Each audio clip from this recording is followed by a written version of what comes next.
HyperX has finally released an updated version to their super popular Quadcast microphone with the Quadcast S. They added RGB lighting, a USB-C port, and software for better control. It's also a little bit more expensive than before, but is it all still worth it? Should you upgrade from your regular Quadcast? Well, here I actually have both of them, and I intend to tell you whether or not you should be upgrading from this to this, or if you don't have this, if you should be getting this. But with that said, let's go ahead and dive right in.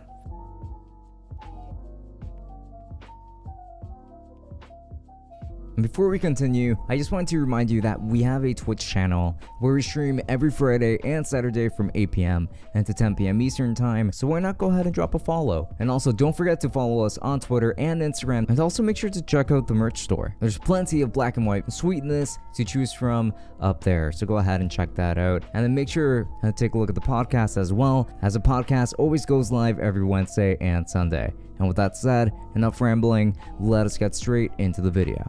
Just as a heads up, I will be recording this entire review with the HyperX Quadcast S, so that you can get a good idea of what it sounds like all throughout. I will also be streaming with it tonight on my Twitch channel at 8 PM Eastern time, so that you can get a better sense of what this microphone sounds like for streaming. Links to that are going to be down below in the description if you're interested. The exterior design is going to consist of absolute greatness, and I know that I say that a lot, but this microphone has a lot of great things going forward. In particular, and its physique is one of those things that it just does so right, in my opinion. I mean, it's got a metal body that goes pretty much all around the entirety of this microphone, including the base, and it actually comes with the base to begin with. And the shock mount is made out of plastic, but that's okay. Most shock mounts are. And the top and bottom of this microphone are both softly textured, comprising of a volume knob that still exceeds the markers at the bottom, the capacitive surface on top for muting this microphone. Most importantly, it's got a pop filter built in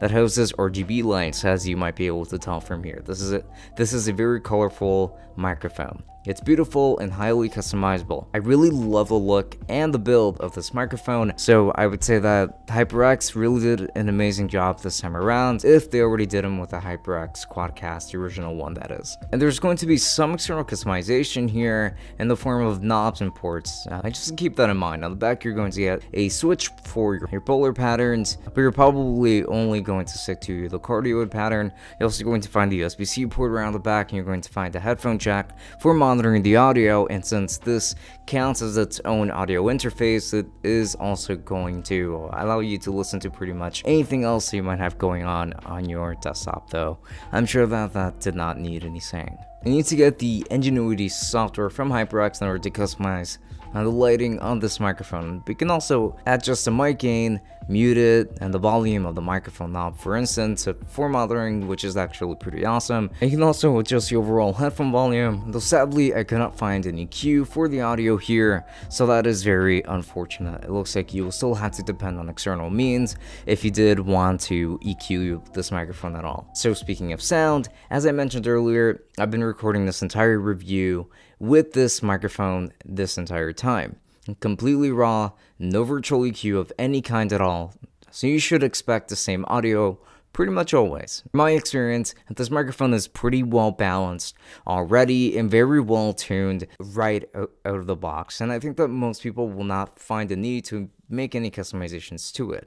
And it does have a decent amount of low ends and mids, and the highs are not overly emphasized at all.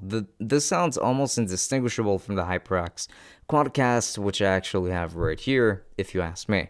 But this is what they sound like side by side. And now, as for my complaints, I think HyperX missed the opportunity to add a virtual EQ on their Ingenuity software. Since the software for this microphone already exists, I think that they might as well should have just added one.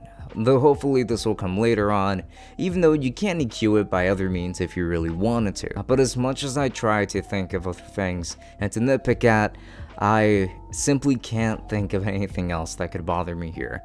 I think that this microphone really is absolutely amazing. So yeah, Just like the original HyperX Quadcast, this microphone is a total champ. It's definitely not worth the upgrade from the original HyperX Quadcast unless you really want that RGB on your live streams, or if you really want the USB-C, even though that's really not that important. And this is still going to be a very good microphone. Both of them are still going to be great microphones. One that handles plosives incredibly well, and one that has great monitoring prowess, and it's going to be the same across the board. It's very accurate, and the audio coming from it is so clean.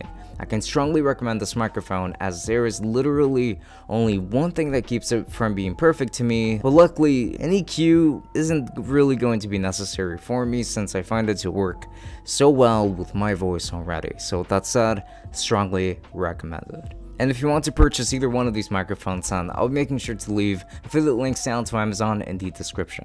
And if you end up using any of my links and make a purchase, and then do get a small commission, that does help me run things just a little bit more smoothly around here. So if you were to use those, I would appreciate that quite a bit. And there's also going to be a link to Luster in case you're looking for any discounts. Luster is going to be a great tool for helping you find any kind of sales all across the web, and they keep updating the database all of the time to make it a lot easier to find sales across the web. So with that said, links to that are going to be found down in the description. And also don't forget that I stream on Twitch, and I'm going to be streaming with this microphone tonight on Twitch, and we're going to be seeing how well this microphone performs when it comes to live streams and that kind of thing. So if you're interested in seeing that, the links to that are going to be down below, as well as my Twitter and my Instagram if you're interested in any other updates moving on. With that said, don't forget that there's also the Tech Summit podcast to catch up with, and we always like to talk about a ton of tech, a lot of news, so do come stop by the channel every Wednesday and Sunday for that, because there's a ton to look forward to there. But enough rambling.